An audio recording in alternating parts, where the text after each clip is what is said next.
नमस्कार दोस्तों, मेरा नाम है जितेंद्र कुमार और मैं आपका स्वागत करता हूं।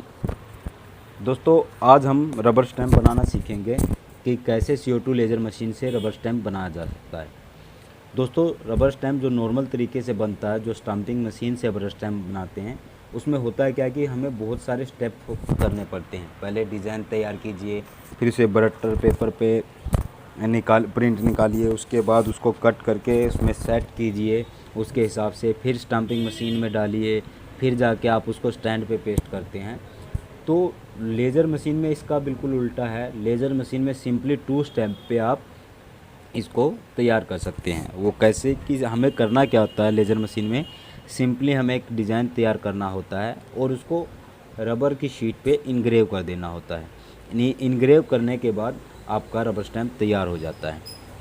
दोस्तों, बहुत ही सिंपल है। जो लोग करना चाहते हैं रबर स्टैम्प का काम CO2 लेज़र मशीन से, वो कर सकते हैं। उसमें कोई रॉकेट साइंस नहीं है। तो चलिए देखते हैं हम कैसे करेंगे। दोस्तों, मार्केट में एक शीट आती है रबर स्टैम्प के लिए, ये वाली शीट। इसके कलर अलग अलग हो सकते हैं, पर इसका शीट जो आता है ये देखेंगे, ये इसका मिनिमम थिकनेस आपको चाहिएगा 3 mm। उससे कम का शीट नहीं चलेगा। आप ज़्यादा mm का शीट ले सकते हैं, पर मैं आपको रिकमेंड करूँगा कि मिनिमम आप 3 mm ही लें। ये वाला शीट आता है, 3 mm का शीट होता है, और हम इसको 2 mm तक इनग्रेव करें तो हमारा स्टैम्प अच्छा बन जाता है। ठीक है दोस्तों, तो अभी हमें क्या करना है, सबसे पहले हमें करना है कि हमें इसके लिए डिज़ाइन तैयार करना है। उससे पहले आप लोगों को बता देता हूं कि दोस्तों, ये शीट आपको मार्केट में आसानी से अवेलेबल होगी। 500 550 ऐसा कुछ इसका प्राइस होता है। A4 की शीट है ये, इससे छोटे बड़े साइज़ में आपको मिल सकती है। बाकी आपके सप्लायर पे वैरी करता है कि क्या प्राइस में आपको बेच रहा है। इसमें से कम आप 50 स्टैम्प बना सकते हैं, और मार्केट में एक स्टैम्प का प्राइस मिनिमम 100 रुपये तो है ही। और जबकि आप लेज़र से बनाएंगे तो उसका क्वालिटी बहुत ही बढ़िया रहता है। मैं आपको कोई सैंपल दिखाता हूँ। ये मैंने एक बनाया है,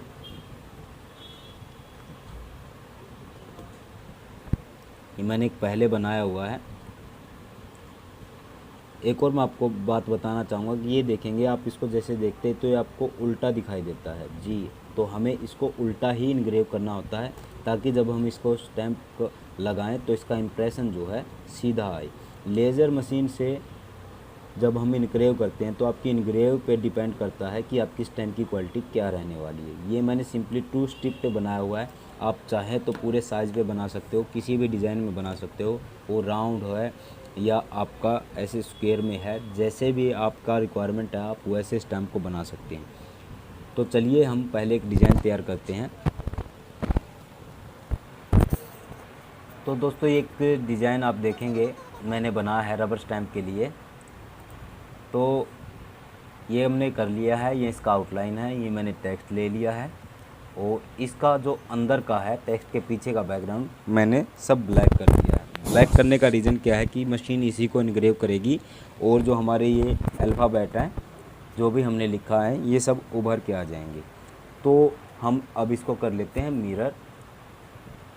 मिरर करने के बाद ये कुछ ऐसे दिखाई देगा। उसके बाद सिंपली हमें करना है इसको एक्सपोर्ट। मैं कोल्ड्रा से तैयार कर रहा हूँ, तो कोल्ड्रा से आप एक्सपोर्ट करके ही कर पाएंगे, और इसे हमें करना है JPG बिटमैप के फॉर्मेट में आपको सेव करना है। आप PLT सेव ना करें, CDR सेव ना करें, JPG ही करना है। अब मैं इसका एक नाम दे देता हूँ इधर, और मैं इसको डेस्कटॉप पे अभी सेव कर रहा हूँ। जैसे ही आप कोल्ड्रा में सेव का ऑप्शन पे क्लिक करते हैं तो आपको एक विंडो आ जाती है। आपको ध्यान रखना है, यहाँ पे आपका ऑप्शन RGB होना चाहिए, तभी आपका मशीन इसको आइडेंटिफाई करेगा। सपोज कीजिए अगर आपने ग्रे स्केल या कुछ और ले लिया या CMKY ले लिया, तो आपकी मशीन उसे ठीक से इनग्रेव नहीं कर पाएगी। अब मैंने इसको एक्सपोर्ट कर दिया है, अभी एक्सपोर्ट हो गया है। अभी हमें सिंपली अपने सॉफ्टवेयर में इसको इंपोर्ट करना है।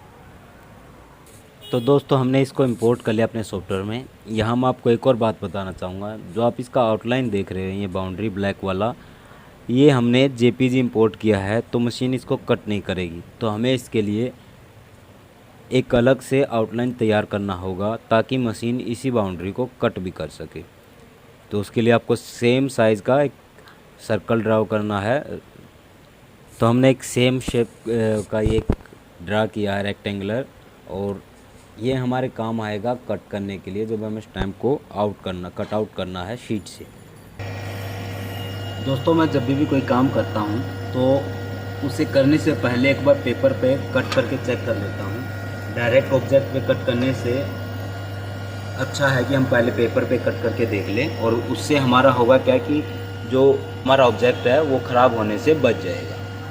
ठीक है दोस्तों, तो हम पहले एक बार इसको पेपर पे इनग्रेव और कट करके देखते हैं। पेपर पे इनग्रेव करने के लिए हम पेपर वाली शेडिंग लेंगे और इनग्रेव कर देंगे।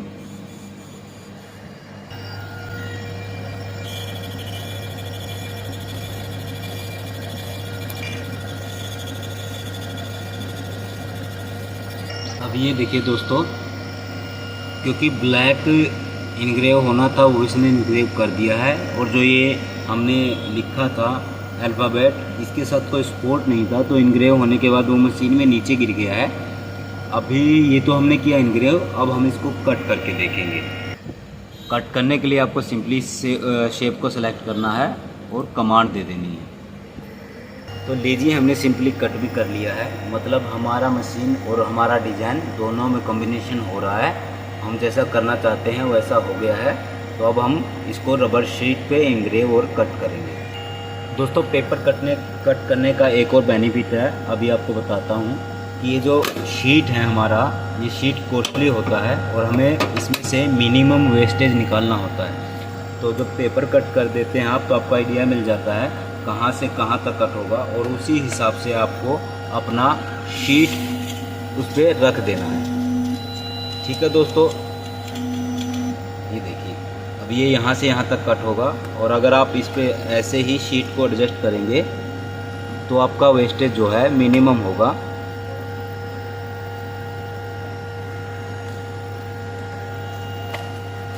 ठीक है, तो मैं इसको शीट को सेट कर देता हूँ।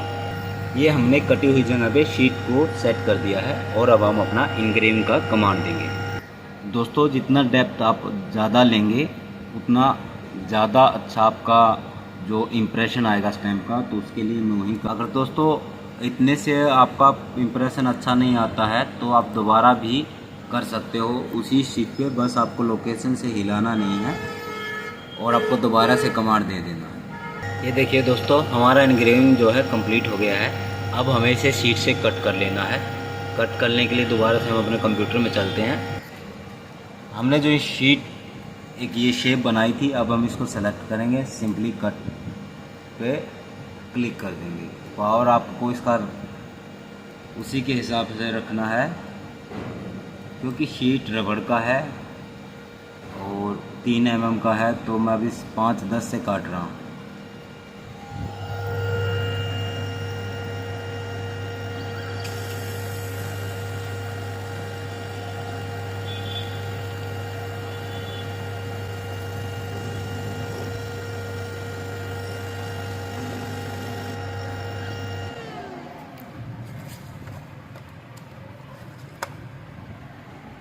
हमारा शीट इनग्रेव हो गया है, और इसने शीट को इनग्रेव किया है तो इस पर ये डस्ट लग गया है। हमें इसको सबसे पहले वॉश करना होगा। हम इसको पहले धो लेते हैं। तो दोस्तों, ये हमारा रबर स्टैम्प बनके तैयार हो गया है। अब आपको सिंपली इसको स्टैंड पे लगाना है, और स्टैंड पे लगा के काम करना स्टार्ट कर देगा। तो दोस्तों, आप भी ऐसे ही मेरी तरह रबर स्टैम्प बना सकते हैं। जैसे ये बने हैं, ये दोनों रबर स्टैम्प बने हैं, आप इनको बना सकते हैं। अभी एक बार इसका इम्प्रेशन चेक कर लेते हैं। ये देखिए दोस्तों, कैसा इम्प्रेशन आ रहा है। दोस्तों, एक बात का ध्यान रखना, आपको फ़ॉन्ट आपको इसमें जितना हो सके बोल्ड लेना है।